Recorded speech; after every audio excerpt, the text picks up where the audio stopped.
Video নিয়ে আসছি। এটা হচ্ছে আজকে দিয়ে গেছে চাতরা থেকে একজন, আর গুমা অশোকনগর গুমা আছে, সেই গুমার থেকে একজন, দুজনের মাল এটা আছে। এখানে সমস্ত কিছুই পোশাক আছে, শীতের কিছু পোশাক আছে, আর মহিলাদের আছে, পুরুষদের কিছু পোশাক আছে।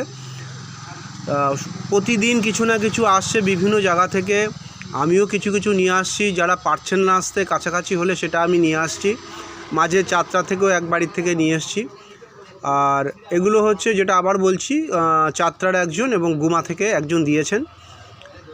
মানুষের উপকারে যাতে লাগে সেই ধরনের জিনিস, প্রত্যেকটা পরিষ্কার এবং খুব সুন্দর।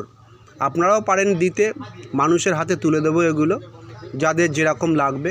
আপনার বাড়ির সমস্ত কিছুই আপনি দিতে পারেন, যেগুলো আপনার লাগবে না সেই সমস্ত জিনিস। খালি পোশাক নয়, স্কুল ব্যাগ যদি থাকে, বাচ্চাদের খেলনা যদি থাকে, মেয়েদের সাজগোজের জিনিস যদি থাকে, জুতো যদি থাকে, অবশ্যই ভালো হতে হবে। ছেঁড়া হলে কোনো লাভ নেই, ফেলে দেবো। আর পোশাকও একদম উজ্জ্বল রঙিন হতে হবে, পরিষ্কার পরিচ্ছন্ন, কোনো ছেঁড়া ময়লা কিছু দেবেন না। আপনারাও আমাকে দেবেন, আমিও আবার এগুলো মানুষের হাতে তুলে দেব। দেখুন, আপনারা ভালো দেখুন এটা।